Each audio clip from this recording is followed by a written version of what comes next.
Olá a todos, bom dia. Espero que estejam todos bem. Uma alegria ver todos vocês aqui. É um grande prazer e uma grande honra também estar participando desse retiro com Sua Eminência Gyalwa Dokhampa. Já fazia algum tempinho que a gente sentia falta de se conectar com ele e dessa vez a gente conseguiu organizar um retiro no qual a gente vai poder ver ele e ele vai poder ver a gente também. Então isso é uma grande alegria de poder se conectar um pouco mais próximo do Rinpoche. Nos retiros passados a gente estava se conectando através do YouTube com ele, fazendo prática através do YouTube, e dessa vez a gente conseguiu organizar pelo Zoom, o que é uma grande alegria. Então, tem bastante gente que eu conheço aqui, muitas pessoas eu ainda não vi.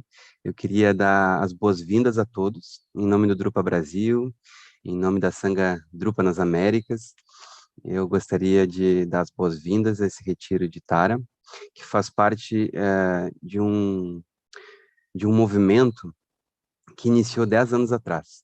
Então, 10 anos atrás, em 2011, foi o primeiro retiro Drupa Américas, e que é uma grande, que foi, na verdade, um grande evento que conectou essas diferentes sangas das Américas.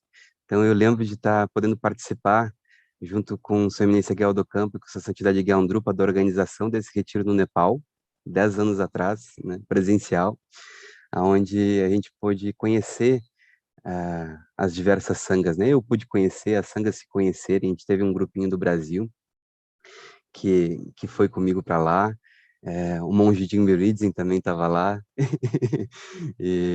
então a gente fez esse retiro juntos, fizemos aspirações junto à Sua Santidade Gyalwa Drupa, fizemos aspirações junto à Sua Eminência Gyalwa Dokhampa, para que a gente pudesse trazer benefícios através dessa tradição dos yogis dragões ao público das Américas.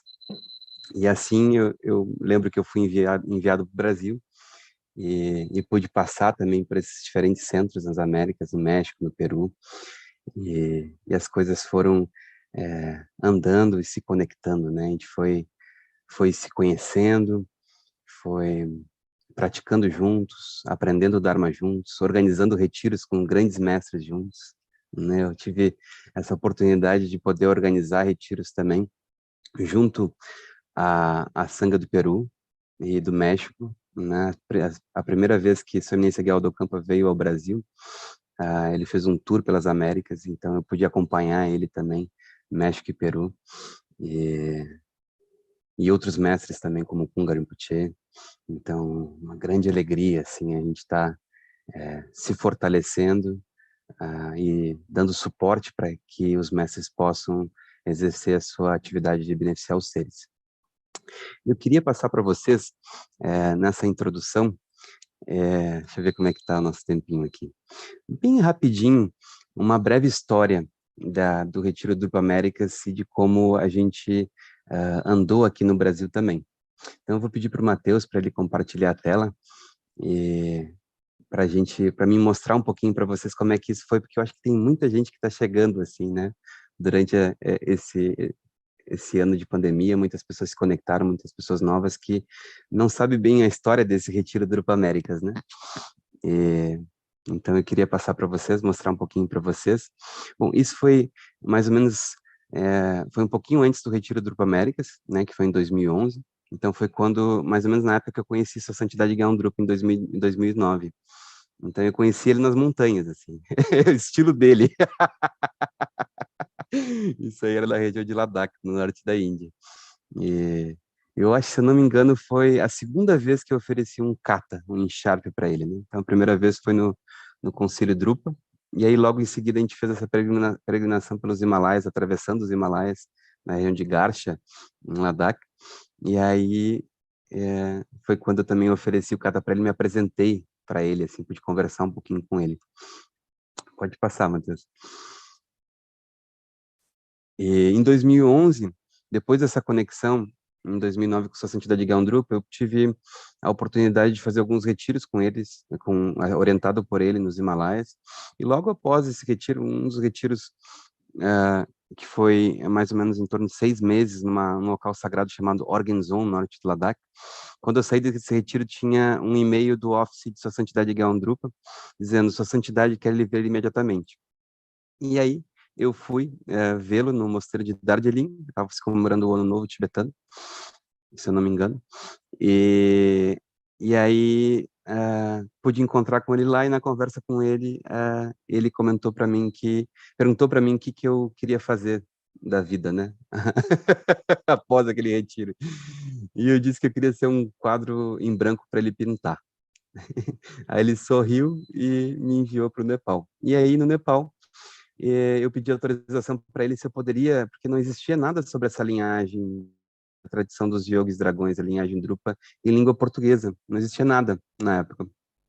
E eu comecei a estudar essa tradição, alguns brasileiros também se conectaram, conhecidos meus, a gente começou a estudar, e a gente começou a traduzir textos. né? E aí a gente montou um site, eu pedi autorização para essa santidade, em 2011 a gente montou o primeiro portal da linhagem Drupa, né? 10 anos atrás.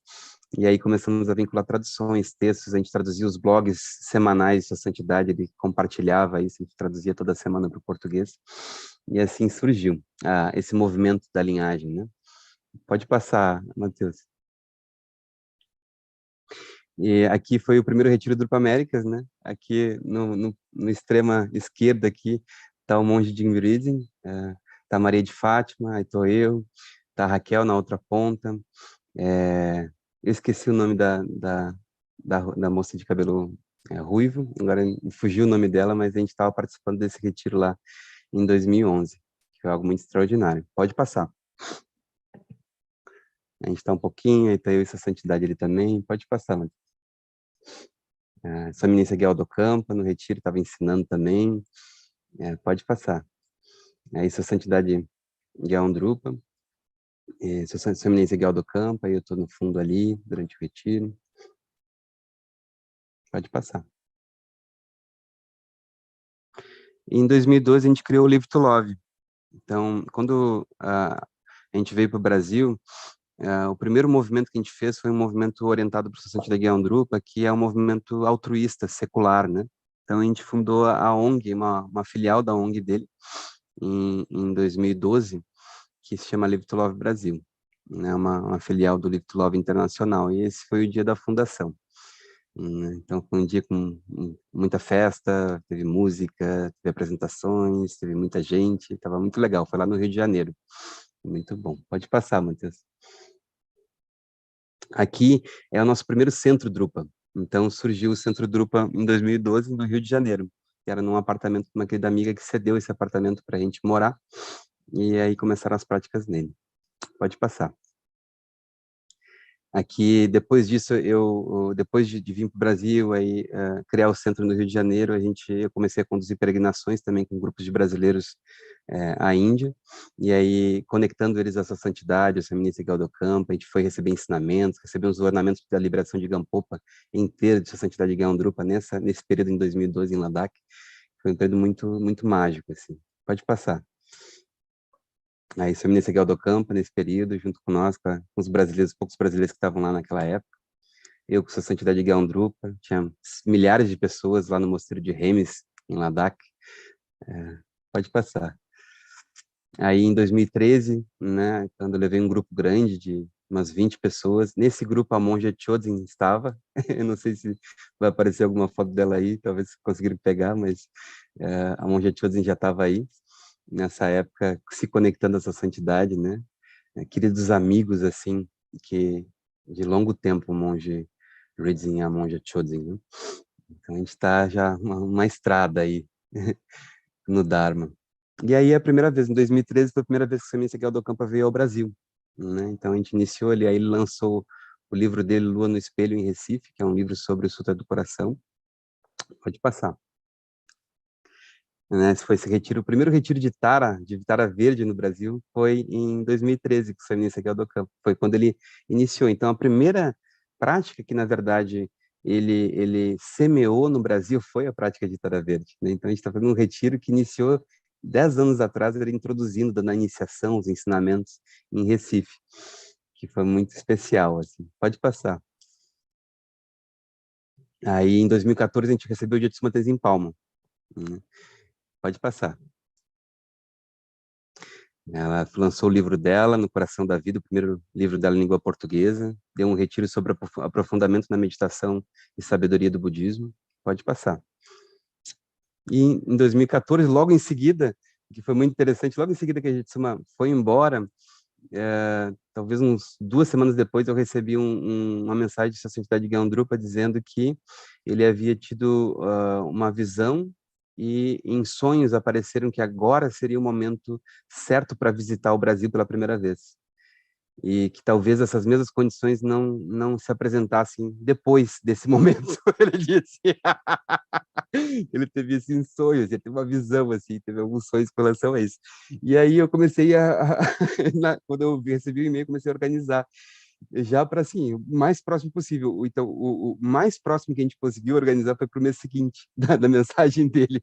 É um evento imenso, assim, a gente organizou em um mês. Isso foi incrível. Eu não sei bem como é que a gente conseguiu fazer aquilo tudo.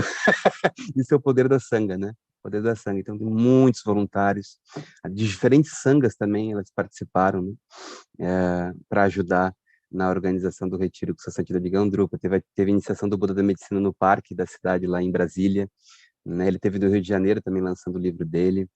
Ele deu um retiro lindo. E... Pode passar, Matheus. Ele fez conferências, né? Lançou o livro dele aí na Livraria Cultura. A gente teve no Cristo Redentor do Rio também. A gente subiu lá, a Sua Santidade queria ver o Cristo. A gente teve essa oportunidade de ir lá subir. Em 2014. Pode passar, Matheus. Olha que linda aquela foto ali. Sua Santidade com pão de açúcar no fundo, né? Saudade disso, gente. Muita saudade dele aqui. Em 2015, a Eminência Gyalwa Dokhampa veio de novo, né? E ele ofereceu um retiro, o primeiro retiro que ele deu do Caminho dos Yogis Dragões no Brasil. Então, a segunda prática, né? As duas práticas principais que ele introduziu é o Caminho dos Yogis Dragões e a prática de Tara. Então, ele iniciou esse processo. A gente fez peregrinação, ele lançou o segundo livro dele, Mente Serena, né? Também, isso foi no Rio de Janeiro dessa vez. A primeira vez foi em Recife e dessa vez foi no Rio. Pode passar, Matheus. Na livraria, no lançamento do livro, aí no retiro do Caminho dos Yogis Dragões. Recebemos em 2017 Kunga Rinpoche, né? Um grande mestre, né? Querido mestre, assim, que cuidou da gente, passou as vezes que ele veio aqui, ele passava quase um mês com a gente, assim, ensinando, passando em diferentes centros, cuidando da gente com todo carinho, né? Foi o mestre também que deu início ao caminho monástico do monge Jim Rizin, né? O monge foi ordenado aqui no Brasil, recebeu esse início, né, da caminhada dele como monge, com a ordenação de Kunga Rinpoche, que é uma grande alegria de lembrar isso. Eu estava junto naquele dia, e foi uma surpresa para todo mundo. O monge também do lado ali, na época que ele não era monge ainda, com Kunga Rinpoche, traduzindo Kunga Rinpoche. Na Sanga de Recife, né, a gente recebendo ele, lá em Caruaru, o Loponqueraba, o monge. Esse foi o dia que o monge foi ordenado. Está eu, o monge e o Loponqueraba ali.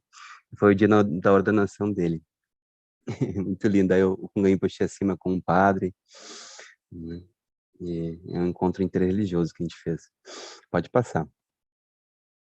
Aí numa palestra, no centro em Uberlândia, palestra em Caruaru, à esquerda, na direita, lá no centro em Uberlândia, no centro antigo. Pode passar. Lá em Uberlândia também, em 2017. Em Caruaru, né, a gente fez uma peregrinação. Aí no centro de Recife, o Rinpoche deu um retiro de POA, que é transferência de consciência na hora da morte. Foi lindo o retiro, baseado num texto de Shakespeare. Lindo, lindo, lindo. Pode passar. Aí em 2018 a gente tem a Rede Sumatrês em Palmo, teve ao Brasil, foi muito lindo, né? Foi em torno de 700, 800 pessoas, se não me engano, no retiro, em São Paulo. Algo extraordinário. Ela ensinou um texto de Lojong, Treinamento da Mente, do mestre Yangompa, o mestre Drupa, nesse final de semana em São Paulo que ela deu. Foi lindo, lindo. Pode passar, Matheus. Pode passar. Aí o Lopon, a monja, pode passar. O Jitsumo, o público, pode passar. E em 2019 a gente recebeu o Gyalwa Santuku, logo antes da pandemia começar, né? A gente recebeu esse grande mestre do Butão. E eu pedi para a sua eminência Gyalwa Dokhampa se ele poderia transmitir certos ensinamentos e iniciações. E sua eminência Gyalwa Dokhampa disse: esses ensinamentos, essas transmissões, você pede para o meu guru. Aí eu disse: para quem eu peço? Para um dos meus gurus, né? Aí ele disse: você pede para sua eminência Gyalwa Dokhampa. E aí a gente foi, eu, o Rogério e o Fabian, a gente foi a Singapura pedir. A gente viajou do Brasil, fomos até Singapura. O Rinpoche estava lá na Singapura. Eu ofereci um pedido formal para o Rinpoche para ele vir para o Brasil, requisitou os ensinamentos, as transmissões, e ele topou. E aí ele veio em 2019. Pode passar. Ele deu palestras, né, nas diferentes cidades e também ofereceu iniciações muito especiais, como o de Vajradhara, deu um retiro de Mahamudra em Uberlândia, ele deu, em Recife, deu a iniciação de Gurudewa, que é uma iniciação de uma manifestação de Guru Padmasambhava, de uma meditação, de uma das manifestações que é muito sagrado na linhagem Drupa, e é um termo do grande Siddha Shakeshri. Então ele passou essa iniciação também. Aí essa foto em Caruaru, onde ele deu o retiro de Tender Rabdum, as 7 excelentes interdependências, que é uma das práticas mais profundas também da linhagem Drupa, relacionada à fruição do caminho. Isso é lá em Recife, com a Sangha de Recife. Estava muito lindo esse evento também. Esse dia ele ensinou a prática de Vajrasattva. Ele deu comentários sobre como fazer a prática. Pode passar. Então é isso, gente. Essa é um pouquinho da história dos 10 anos de Drupa Américas e um pouquinho da nossa história nesses últimos 10 anos no Brasil. Eu queria passar um pouquinho isso para vocês, porque isso tudo que vocês estão vendo hoje, né, a gente tem 3 grandes centros no Brasil, né? Um centro em Caruaru, um centro de 3 andares, é um prédiozinho assim, lindo, lindo, lindo, com acomodação para os monges, para os mestres, tudo. A gente tem um centro em Recife também, que é um dos maiores centros no Nordeste do Brasil, centros budistas, né? No Nordeste do Brasil, talvez o maior, onde a gente recebeu todos esses mestres lá, a maioria deles, né? Então, muito especial. A gente tem um centro lindo também, que é quase uma igreja, assim, grande, em Uberlândia também, em Minas Gerais, né? Então, isso tudo não apareceu do nada, assim, isso veio sendo trabalhado pela Sangha, em união com algumas pessoas muito dedicadas, muito conectadas. No primeiro retiro que o Sessão Gyalwa Dokhampa deu, em 2013, o retiro de Tara, em Recife, tava pessoas que nos acompanham até hoje, assim, né? Como a Silvinha que está aqui, o Rogério que está aqui, né? Então, essa é a força que a gente tem quando a gente se une em prol de um propósito só. E esse propósito veio sendo iluminado e guiado por Sua Santidade Gyalwa Drupa e Sua Eminência Gyalwa Dokhampa. Então, eu queria convidar Sua Eminência Gyalwa Dokhampa para poder estar aqui com a gente agora nesse momento. Sua Eminência Gyalwa Dokhampa, ele é uma grande reencarnação, que é chamada da linhagem dos Kantros Rinpoches, no Tibete, e ele é considerado também uma emanação de Guru Padmasambhava. E tem toda uma tradição específica dentro da linhagem Drupa que surge a partir de Kantro Rinpoche. Kantro Rinpoche, ele também é um dos 2 principais regentes de Sua Santidade Gyalwa Drupa, que é o líder da linhagem Drupa, né? Ele tem 2 regentes, que é Tuksar Rinpoche e Sua Eminência Gyalwa Dokhampa. Então, Sua Eminência Gyalwa Dokhampa foi designado por Sua Santidade para cuidar das Américas, para nos treinar, para nos orientar, né? É muito especial, então queria convidar a Sua Eminência Gyalwa Dokhampa a vir participar aqui com a gente, a vir nos oferecer os seus ensinamentos, que a gente possa preparar o nosso coração para receber esses profundos ensinamentos, essas profundas bênçãos de uma tradição de séculos, muitos séculos. E esse mestre tem uma energia acumulada de grande sabedoria e compaixão e atividade de beneficiar os seres, né? Durante muitas reencarnações, ele traz toda essa bagagem espiritual, toda essa transmissão de bênçãos para a gente. Então, fico muito feliz. Eu não sei se a Eminência Gyalwa Dokhampa já está por aqui, mas eu queria muito poder convidar ele para vir nos ensinar e agradecer também as diferentes sanghas que estão aqui presentes, né? A toda a sangha do Brasil, do Peru, do México, dos Estados Unidos, que nos ajudaram a organizar também esse retiro, estão participando na organização de tudo. Eu queria agradecer. Parece que tem uma mensagem que diz que o Rinpoche está a caminho. Então, eu vou convidar vocês a ficar um pouquinho em silêncio e estabelecer uma intenção positiva para que esses ensinamentos que a gente vai receber possam ser integrados na nossa vida, que eles possam transformar o nosso ser, que eles possam ser de utilidade em remediar nossas perturbações, nosso estresse, que eles possam ser benéficos e no sentido de abrir os nossos corações, os corações dos seres. tocar profundamente aquilo que há de mais belo dentro da gente. A gente fica alguns instantes em silêncio, recebendo, se preparando para receber essas bênçãos do Rinpoche.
Initiar video.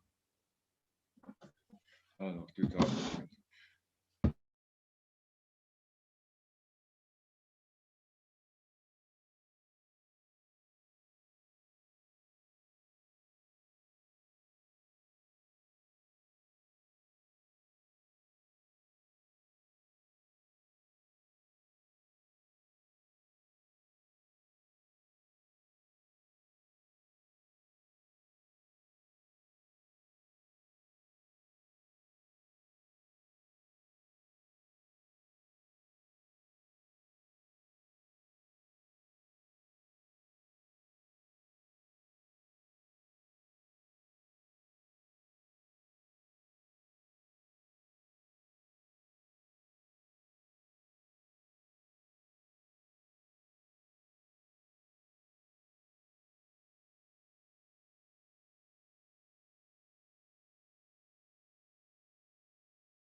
Jai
Aquí, aquí. Ahí. Adentro. Sí, adentro. A ver.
Karma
Derechado, nava pedo.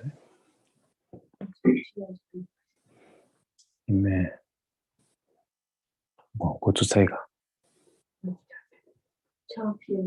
me 공마통 오케이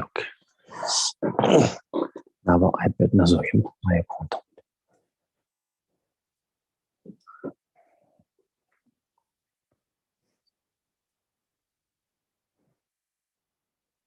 반자 지수 sit on the then warmer then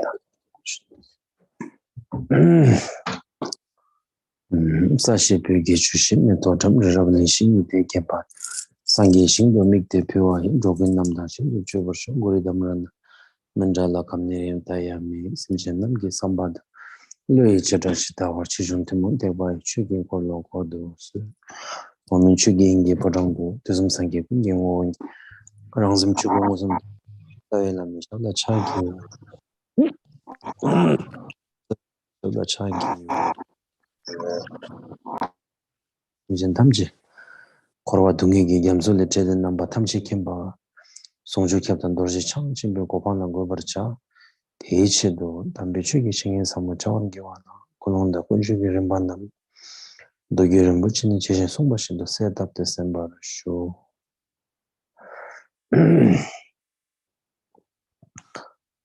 A very warm welcome to our spiritual family from Tupa, USA, Tupa, Brazil, and then Tupa, Mexico, Tupa, Peru, and very happy that through the Zoom we are able to connect with each other, even though we were really looking forward to seeing all of you in person, but due to the COVID situation, that was not possible.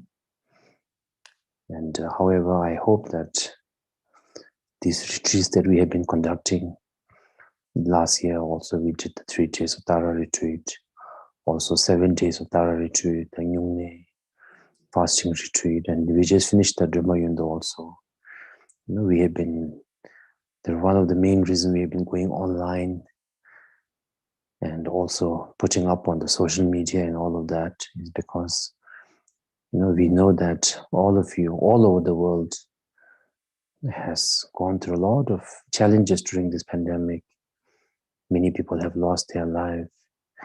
Many have lost their livelihood, you know, and many have gone through very difficulty, loss of hope, you know, fear, anxiety. So it's our aspiration that through these retreats that we do, we'll give you some solace, some consolation that, you know, during this difficult time, all of us are there praying for you, dedicating our merits. And also these wisdoms and practice will give you some insight so that you will have the strength to console yourself and others and have the strong strength to rise out of this difficult situation.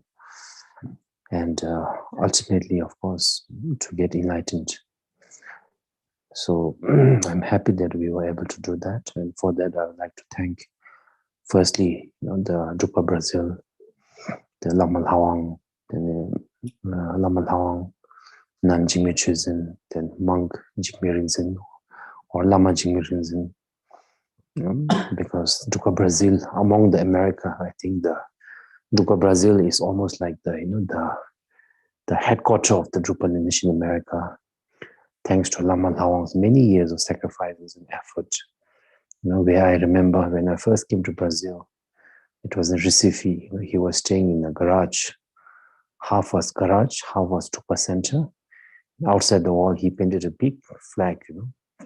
And that was first time in my life seeing a Drupa center that is half garage and half, you know, half temple.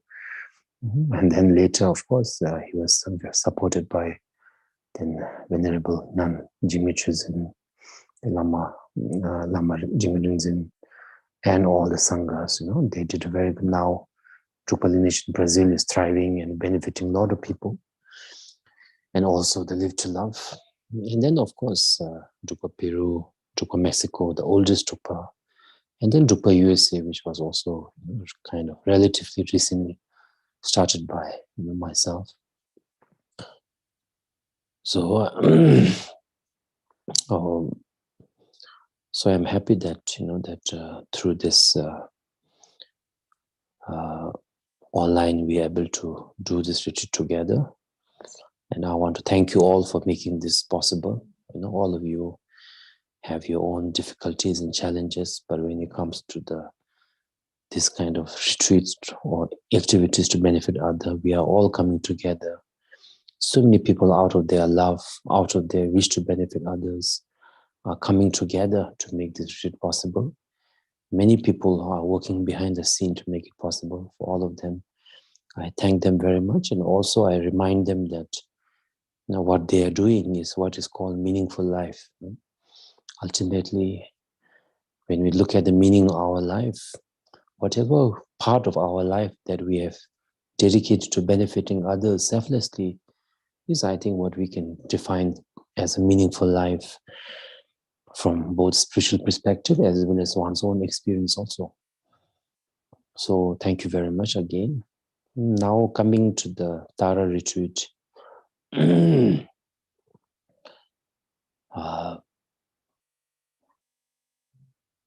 Before one directly goes into the Tara retreat, it's very important, if possible, to practice the Ngondro practice. Because if you are able to do the Ngondro practice, then you will have a very good foundation. Because through the Ngondro, you will understand in depth the meaning of precious human form, meaning of impermanence, meaning of the karma, meaning of the challenges of cyclic existence, and then the refuge, bodhicitta, then accumulating the two merits, purification, guru yoga. What is meaning of guru? Guru means union. Guru. In essence, guru means union. And practice of that is called the union practice. Is called the guru yoga. So all of that, and then when you do the Tara, you are someone who has a complete picture of everything, the entire path from the A to Z. However, for many people, they are not able to do the Ngondro practice, maybe because of physical difficulty or maybe for whatever reason. So those of you who are not able to do Ngondro first, I will not say that if you cannot do Ngondro, then you cannot do Tara. I think that is also not very correct, and I think we do not have to be that narrow-minded, because the essence of the Ngondro is also in the Tara practice in a very condensed form. For example, when you do Ngondro, the 100,000 prostration is basically refuge and bodhicitta. And then when you say Namo Kuncho Kunga Chizuma Daso Drukun Kyapsuchi is refuge. Chanchume Besim Gene Samuel Mechubag is bodhicitta practice. And then when you say Tongma Mene Tate Bar 7 branch, there's purification is there.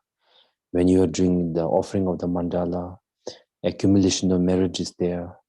And then when you are supplicating to the Tara and reciting the Tara's mantra, you understand that outwardly your human guru may be the Tara, innerly the green Tara, the Sambhogakaya may be the Tara. Secretly you understand that your own nature of the mind, the clear and empty nature of the mind, the union nature of the mind is the ultimate Tara. So with that understanding, when you do Tara practice, then you are actually doing the Guru Yoga. So within Tara also, all the essence of the Ngondro is there in a very condensed form. So that is the reason why we teach Ngondro also to those who want to do detailed practice, and those who are not able to do, maybe for age, maybe for time, lack of time, then we give them the Tara practice. So it's up to you, up to your choice.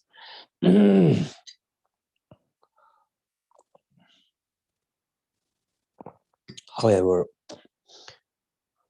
many, if you are someone who has not done the Ngondro, then it is very important to at least understand the 4 ways of transforming your mind. So that means that before you do the Abertura practice in the morning, the first thing you should do, I think the chant master, Umze Patsering is there. So every evening he will be teaching you all the sadhanas, the tunes and the things. So first thing I think he will teach today is to how to do the breathing meditation, the Nungro Selva, or maybe the venerables in, or Lama Lawang and the venerable, the nuns, Nan Jingmi Chuzen and the Lama Jingrinzin, they might teach you. I'm not sure who was teaching it. So first thing that they will be teaching you is to do the breathing meditation. So the reason why we have to do breathing meditation is because when you do the breathing meditation, you visualize the negative energies coming out of the negative emotions and energies coming out of your, the nostril. When you breathe in the blessings, etc. So basically, aside from the blessing, when you do the breathing meditation, your mind is, very much in the present. If your mind is not thinking about past, you're not thinking about the future, it is very much in the present. And not only is it in the present, but it's in a state of mind that is free of hope and fear, free of hope and fear. And that is very important because if our mind is, as usual, always caught up in hope and fear, we all have 8 different kinds of hope and fear as taught by Nagarjuna. Nagarjuna talked about the 8 worldly dharmas, so 8 hope and fear. For example, hope that I will get, wealth, fear that I won't get wealth, hope that I will be happy, fear that I will not be happy, hope that I'll hear something pleasant, fear that I'll hear something unpleasant, hope that I'll be praised, fear that I'll be criticized. These are called 8 worldly dharmas. It's called 8 worldly dharmas because this is something that we, the mundane people, mundane dharma, these are something we all of us are chasing. I'm not saying that I am not chasing, you guys are chasing, as long as our minds have not truly turned to Dharma, we are all chasing that. And it's also called the 8, the Jiktenpa's practitioner. Jiktenpa means, Jik means something that is impermanent, something that is not lasting. Ten means rely on that, right? So for example, if you rely on, for example, the praise from the others, if you rely on, the not getting criticized from others, we are relying on something that is impermanent. Because when when somebody is praising you, for example, this time everybody is praising you because why? Because you are wearing such a nice fashionable dress, for example, right? The fact that you are fashionably dressed and everybody is praising you is dependent on so many causes and conditions. Right? For example, at this time, maybe it's also because you are living in the United States or in the Brazil, and at this time, at this moment, this kind of cloth or something is very appropriate for you. So appropriate for this season or this kind of, this year. So you are wearing this cloth, they are all praising you very much. Now, if you think, everybody is praising me because I wear this, if you wear it, throughout the year, maybe next year they'll say, look at this person, he doesn't know, this has gone out of fashion a long time back, So your happiness is dependent on something that is impermanent, something that arises due to so many causes and conditions. Anything that arises due to various causes and conditions will always change, right? Because you cannot keep these conditions stable. Conditions are changing all the time. Yet for us, criticism, when we are criticized, we do not realize criticism is also conditional and compounded due to so many causes and conditions. And it's impermanent, but we take criticism as if, we'll be criticized forever. And sometimes we even get depressed, we even kill ourselves because of the harsh word, or the harsh emotion. Even the harsh emotion, hurtful emotion that we are feeling is also due to various causes and conditions. Maybe, from your side also, you are susceptible, you are in a certain emotional vulnerability that criticism matters to you. When you are emotionally strong, you are happy, some other things in life is going well. No matter how much criticize, you don't give a damn. You'll say, the dogs will always bark. I don't care. Barking dogs will never bite you, might say. Right? But when you are in a difficult emotion, you are going to some other thing, then even the smallest of the criticism feels like an unbearable pain, also due to many causes and conditions. And today, the person who is criticizing you may not like you. Tomorrow, they might be praising you. And after a few days, they might become your best friend forever, right? So, the things that we human beings are chasing on, our be it wealth, is also compounded, impermanent. Poverty is also impermanent. Criticism, happiness also, happiness also compounded. For example, right now you're feeling very happy. Why? Because you have drunk a cup of coffee, and then the coffee's effect on our body is now working. And then you are in a maybe warm, kind of the environment, you just came out from the street, especially in New York, I remember, it becomes 19 degrees, minus 19. It's so cold out there, then you feel like so happy to get into a nice restaurant, or I don't know, maybe hopefully the Drupa US Center is well heated up, by the Omse, you all might be enjoying warm, you feel very happy, right? But that happiness is also due to many causes and conditions. It was cold outside, the coffee effect is working, and because you've been walking a lot, you feel happy to sit down, right? But if you sit down for too long, after some time you say, oh, my knees is paining, my butt is paining, the coffee is, giving me headache, the conditions for you to be happy will change, right? So all the happiness in this fame is also compounded, impermanent, due to many causes and conditions. Fame, criticism, happiness, sadness also like that. Sadness also due to many facts, the sad like that, wealth, fame. So all of these things are, impermanent because they arise due to various causes and conditions. Yet when we look at these, when we pursue them, we never pursue them as a impermanent or compounded, but something that is permanent, something that is real. So that is why, we are relying on our whole life's pursuit. We are relying on something that is impermanent. Most of the time, we don't even realize it because we get distracted very easily. Only sometime, once in a while, for example, whole our life, we spend in the pursuit of the wealth or fame or maybe even family, you see, also compounded and impermanent. So sometimes when we lose our wealth, we say, oh, all my life I've been pursued with the wealth. Now I've lost my wealth. Now who am I? What did I spend my last 30, 40 years on? Oh, I've lost my husband, my wife, my family. Now who am I? I am no longer famous. I am no longer, because we don't realize that we have always relied on something that is impermanent as our main objective. Of course, I don't mean that if you are some practitioner doesn't mean you shouldn't want to be happy. Of course, we all want to be happy. Who doesn't want to be wealthy, all of that. But if that is what your backbone of your purpose of your life, that is the main thing that you are relying on, then you are relying on something that is very impermanent and compounded and changeable. It's like saying, I'm very happy because sun is shining. That is the main essence of my life is sun is shining, coffee is warm. Then what happens when the coffee is cold, when the sun has set? So that is why when all our hopes and fear arises out of these 8 worldly dharmas. If you want to look up, you can look up in the Google. I think it's called 8 worldly dharmas. Now it is Google. There's everything. There's I think the guru teachers just give you direction. Then you can do the essay, on the research yourself, right? But the most important research is not that you are able to read, but if you're able to contemplate and really think, is it true or not? Am I someone who relies on impermanent and changing and compounded things as a sole purpose or existence of my life? Is it true or not? Right? If it is true, is it true that do I have this fear of losing something, hope of getting something? And is this what is really causing my mind to be disturbed, disturbed all the time? Is it true or not?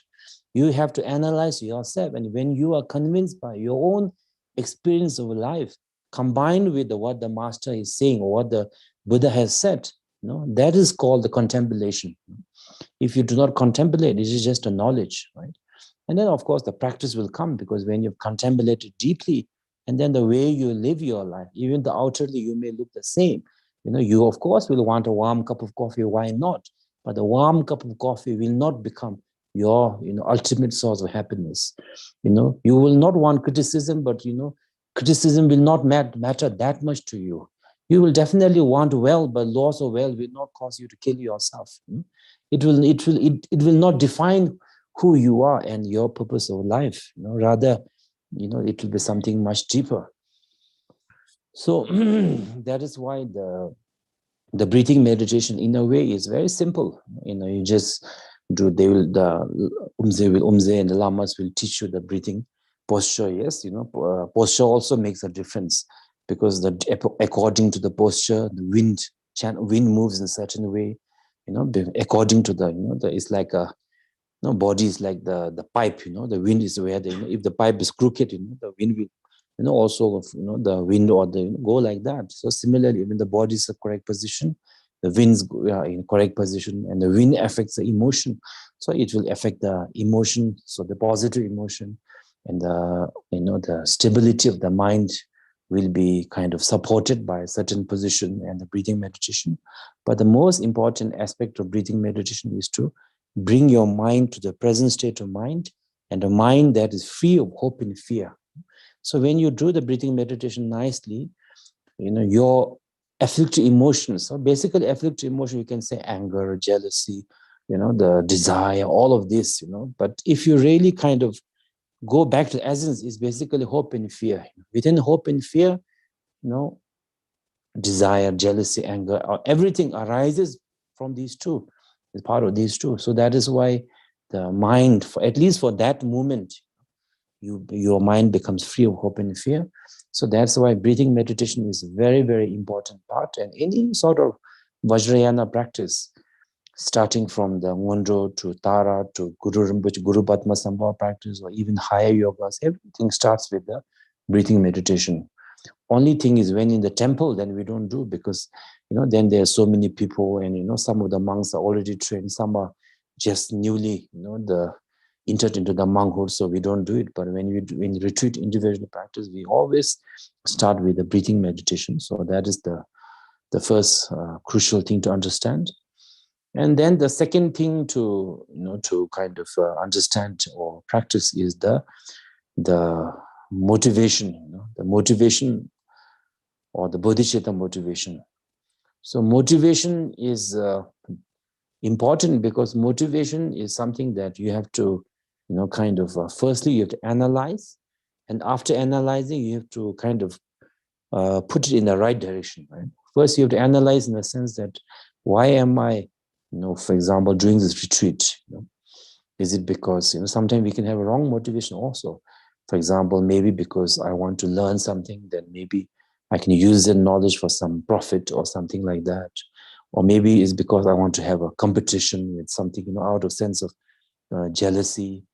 Or maybe, just everyone is doing, so I'm also doing it, or something that's, kind of very, I think, the kind of, neutral kind of motivation.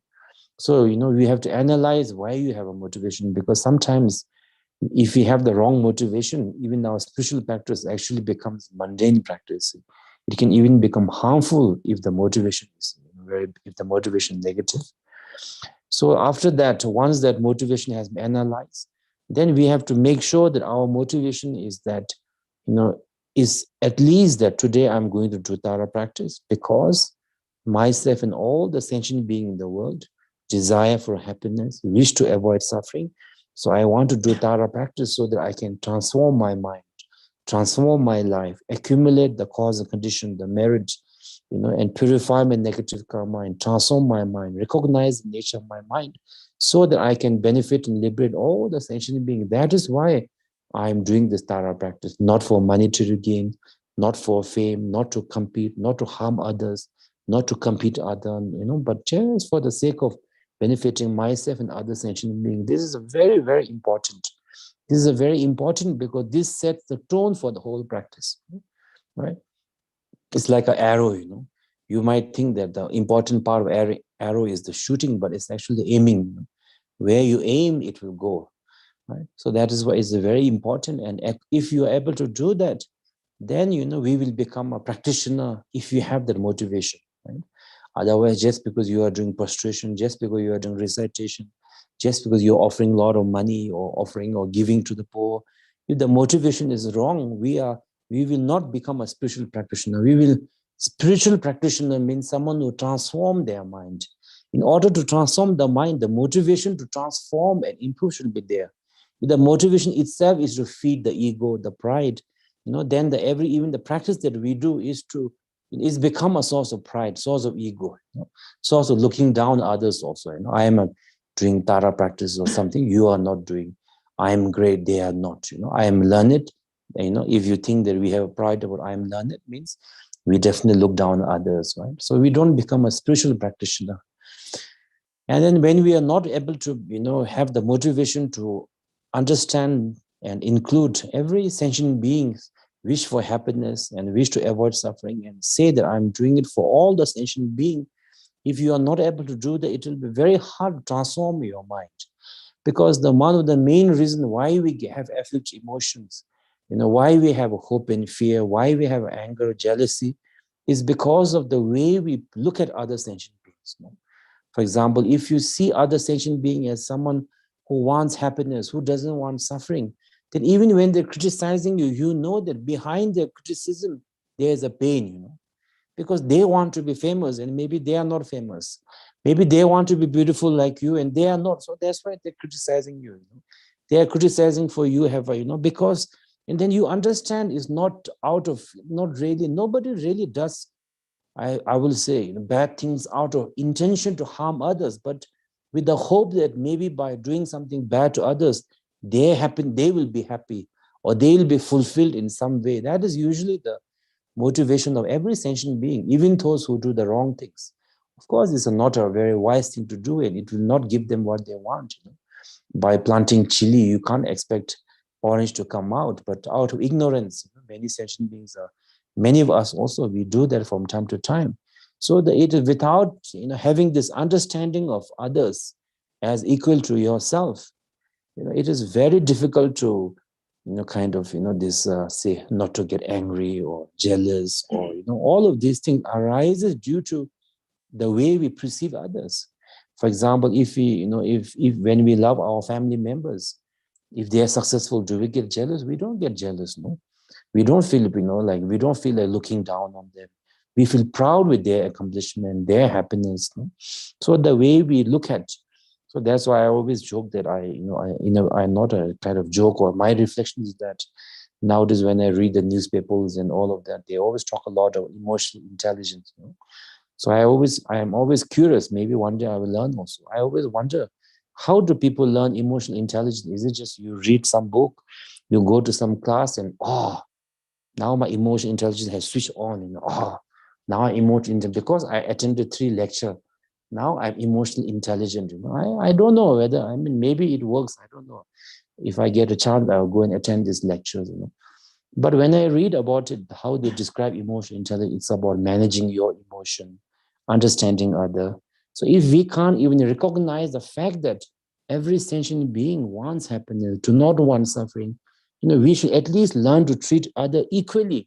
That we should learn to look at every sentient being, including animal, with eyes of equality. Forget about bodhisattva, sacrificing your happiness for the others. Forget about that. At least treat others equally as yourself. Others wish, others' opinion, others, want for happiness, wish to avoid, equal as yourself.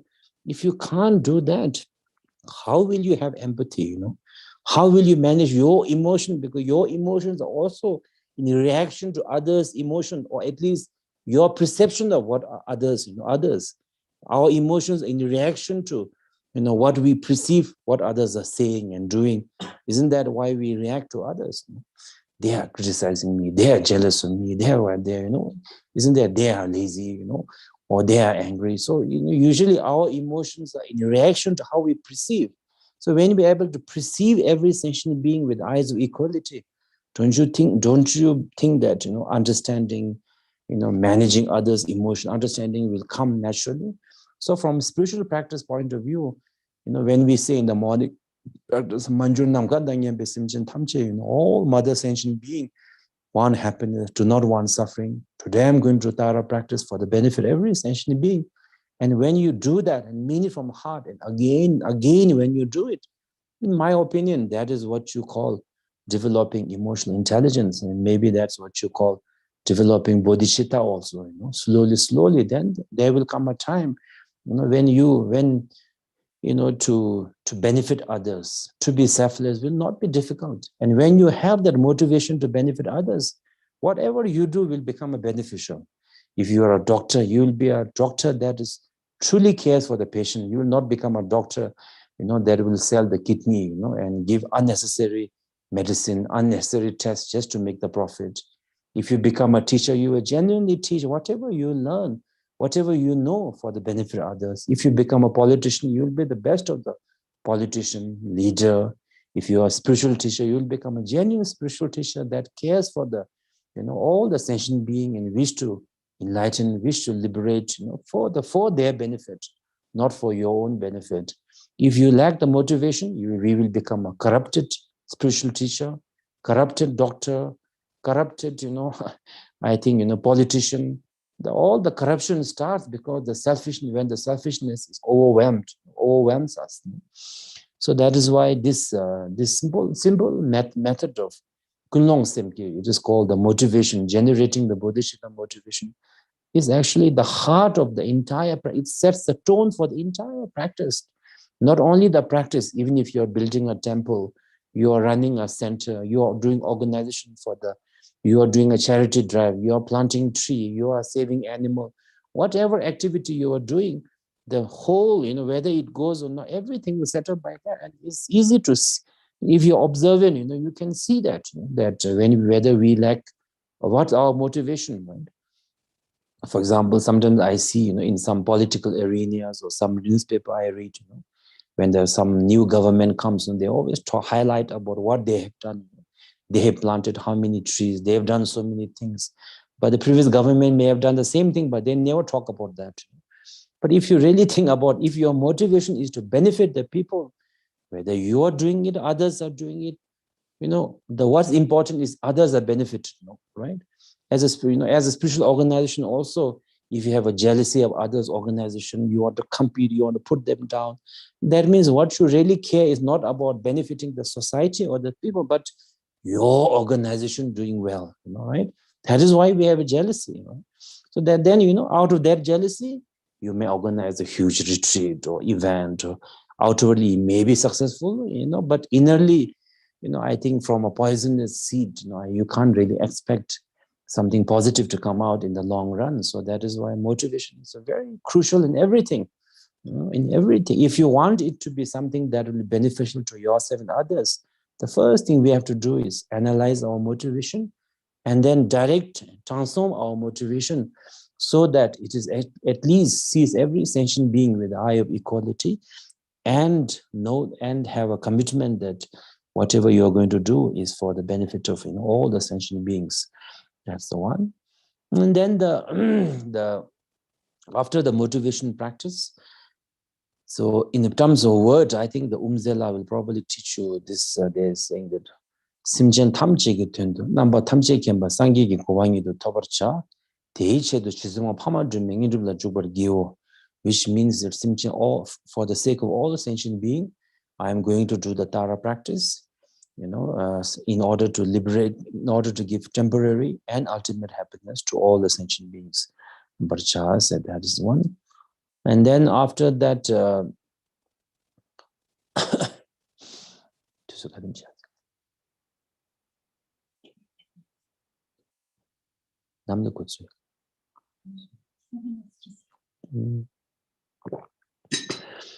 then after that is completed, then the next meditation is the appreciation meditation.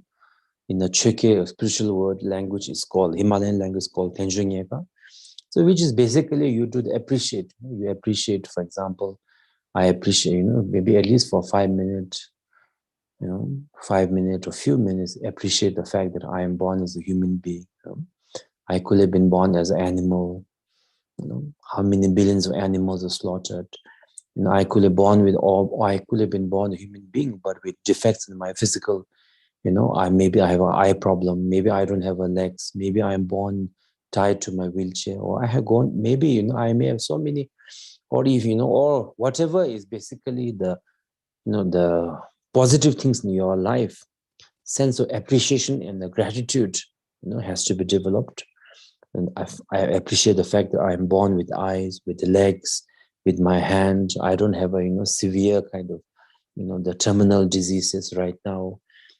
I have that, and then the appreciating the people in your life, because we might think that we are very independent, but if you really think about it, there's no one is independent in this world unless you are Guru Padma Sambhava, who came out from the lotus.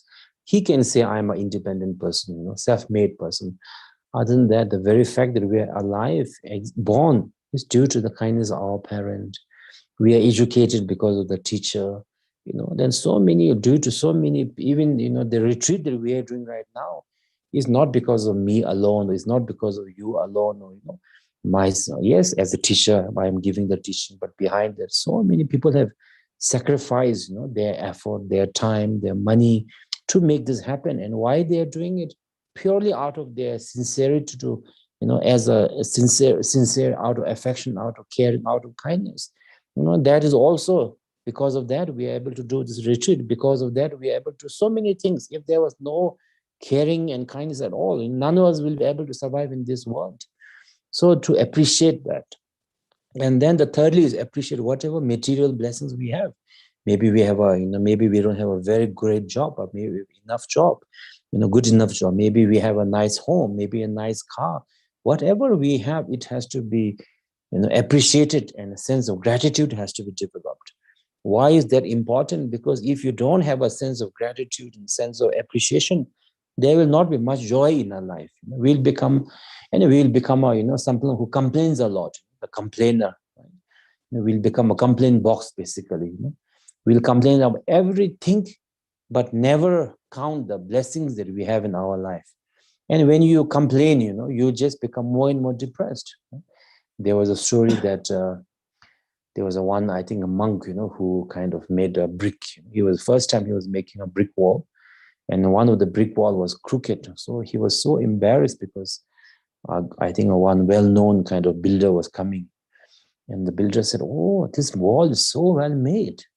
And then he said, really? I was like, don't you see that, that the crooked brick, I was so embarrassed. I couldn't sleep last night thinking of that. So the builder said, yeah, I can see it, but I also see 99 other bricks that are so well made. So similarly, like that, yes, we may have some difficulties in our life, but we have so many other blessings also. The fact that we are alive and breathing to complain about is also actually the means that we are alive, and that itself is a blessing. So then, we might complain about people criticizing us, but that's also because we have the blessing to hear, right? If you are born deaf, no matter how much people criticize you, you'll be happily smiling. Maybe that's what you want. I don't know. I do not know, right? So the appreciation is important because that uplifts us and that makes us see the positive things in the people aspect of our life. And also the greatest aspect of our life is that we are able to actually meet the Buddha Dhamma in this life, meet the spiritual teacher. Without the Buddha Dhamma, without the spiritual teacher, we will be suffering for sure, but we won't even be knowing why we are suffering, and how to get out of it. We will probably be blaming the world, right?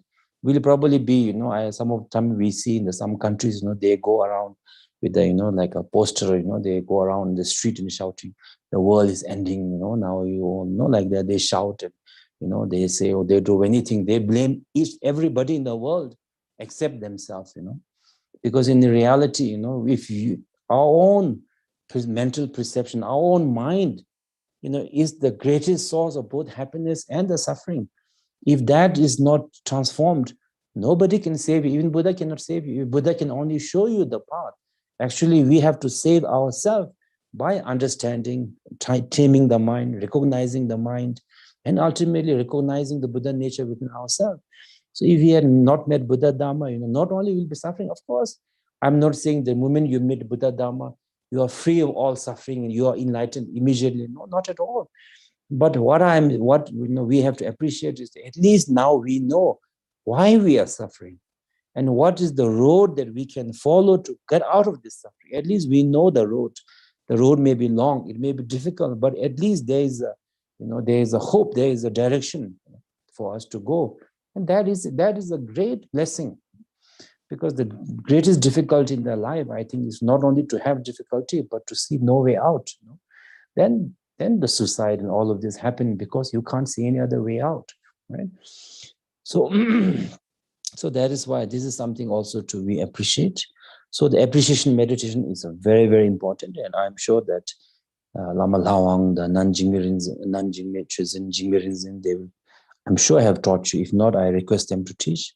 Also, our Umze also, the Chant Master Patsering, he's also in terms of tunes and he's also a very learned monk, very learned venerable. So please learn that if you are someone who is new to this. And then after that, the second part of meditation is to meditate on the changing nature of the phenomena, right? So changing impermanent, is not just limited to understanding that everything is, or everybody will die, or the world will end, or not just like that. But impermanent means every phenomena that is compounded, that is arising due to various causal conditions. For example, our physical body. We think that our physical body is just a one single entity, but it's just not. There's a flesh, there's a blood, there's a cell, there's there's so many millions and millions components.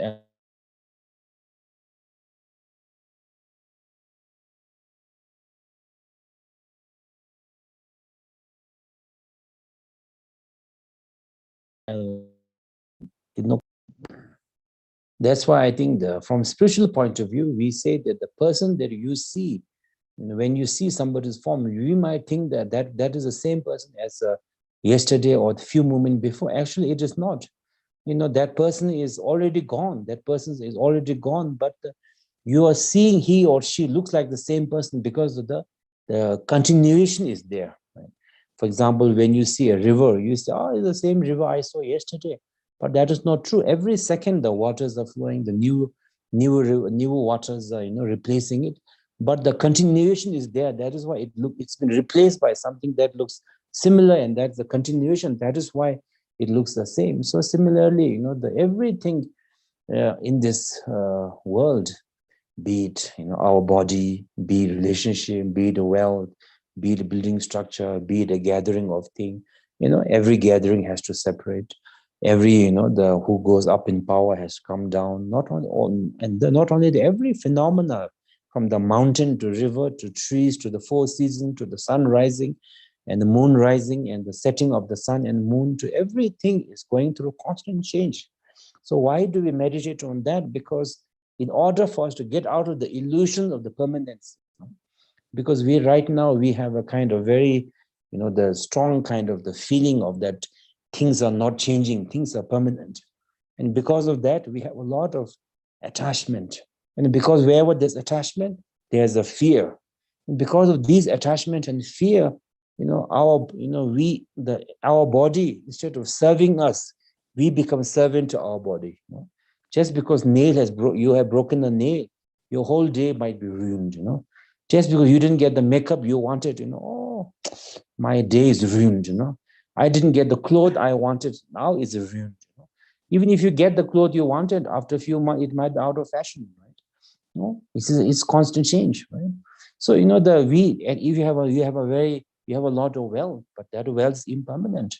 So if you have this sense of understanding of that, then your way of utilizing our wealth, our body, our relation, very different. For example, in a relationship, I was joking, for example, when a lot of people are gathered together, it's also a relationship, right?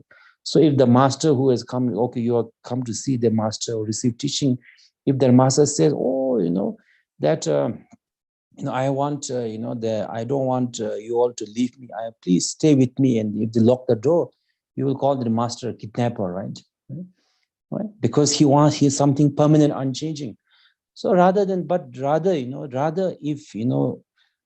what we should focus is that knowing that there's nothing that is really, even relationships are not something that is permanent or everlasting, but we should focus, rather than focusing on the permanency, we should focus on the quality of that relationship, right? As a student and teacher, we have come together for a short time. After that, we have to separate. While we are together, Let's speak kindly to each other. Let's say something meaningful to each other. Let's have, let's do something beneficial together. Then our meeting is worthwhile. Even though it is a few moments of meeting, it is a meeting, of the knowing the preciousness, impermanence nature of that gathering, that we will utilize that time to be good to each other, at least not harm each other, be beneficial to each other. Then that meeting becomes a joyful. If there's no joy in a meeting, even if you're stuck together 100 years, it's just a torture. Right? So that is why when you understand the changing nature, everything, emotion, relationships are subject to change, because relationships, emotions are constantly changing. That's why we say relationships are evolving all the time. Our physical body are changing all the time. Our wealth, our house, our fame, everything is changing. So if it's something that is constantly changing, what is the point of holding on to it fanatically?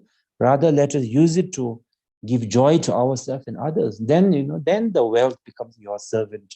Fame becomes your servant. Your influence becomes your servant. You do not become servant to these things. Right? So that's why the impermanence is a very important part of the second part of the meditation. Because if you do not, if you do not do these practices, for example, if you don't appreciate, there'll be no joy. We won't really have a joyful state of the mind. If you don't have a joyful, I don't think you can even get up, forget about, the doing practice and all of that. Just to get up is very difficult if you don't have a joyful attitude. So if you don't have a sense of understanding of impermanent, then so many things bother you, criticism bother you, right? Because you don't understand that yesterday's experience of criticism is today's memory.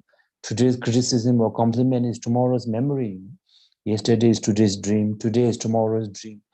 If you understand that, then it, you will not be affected that much.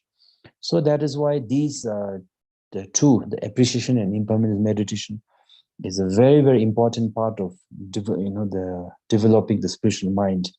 If you do not practice these steps and you go directly into the Tara practice or Setra, maybe sometimes you might enjoy it because sometimes you get carried away by the group effort, right? Everybody's singing and you feel like also you're like part of a dance group, singing, Om, Dare, you might enjoy it, but then when you go home, you will definitely not do any practice. If there's no one around you, you will not do it because from your depth of your heart, nor do we have any sort of understanding impermanence. So we are very worried about many things. We have no time to practice. We have time to worry about criticism, money, fame, family, relationship. So many things there's so many things to get attached. So many hopes and fear that, we will definitely not be doing much practice. Maybe in a group, we get carried away, because sometimes the singing is good. You feel like, you are joined a singing chorus group, And of course, that is good. I'm not saying it's bad, but then there'll be no much depth in the spiritual practice, right? So I think we will, so we'll stop here for today. And then tomorrow, we will again come back at the same time. And we have 2 more days, I think. So tomorrow we'll talk a little bit about the karma and the suffering of the cyclic existence. And then we'll go directly to the Tara practice. So this has to go.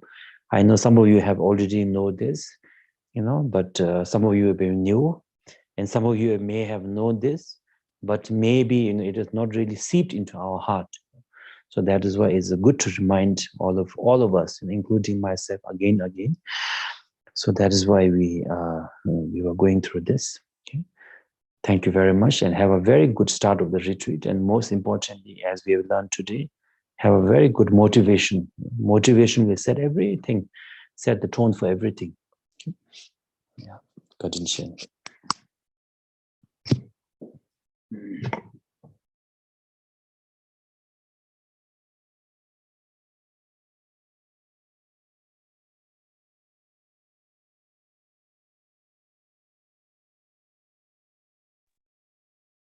Será que o Rinpoche já foi? Então é isso, pessoal. Eu queria convidar vocês, aqueles que puderem abrir as câmeras. A gente está dando essa oportunidade não só de poder ver o Rinpoche, mas o Rinpoche poder nos ver também, né? Então, quem na próxima sessão, as próximas sessões com os professores e com o Rinpoche também, quem puder, tiver disponibilidade, né? E claro que né, dependendo de onde você está, o que você está fazendo, às vezes é melhor a câmera fechada. Mas se você puder manter a câmera aberta, o Rinpoche vai poder lhe ver, vai poder também enviar bênçãos para você, olhar para você. Isso é importante também. Tá bom?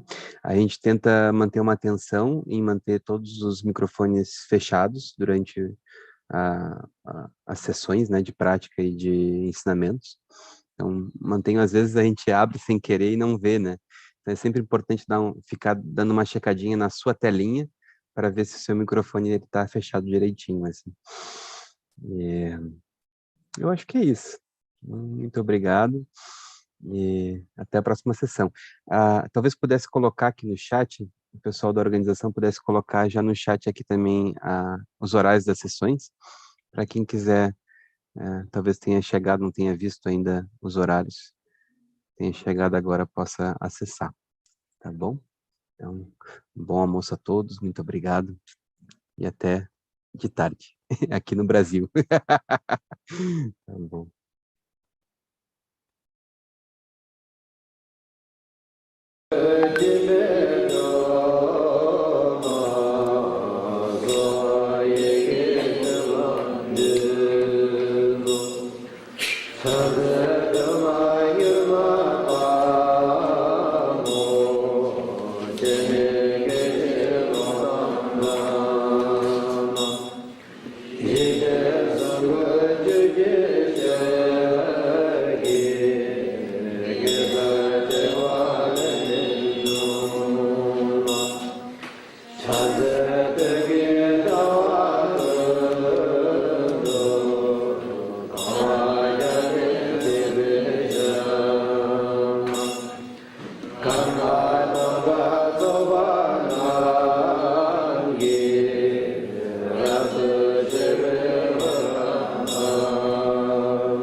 Once more.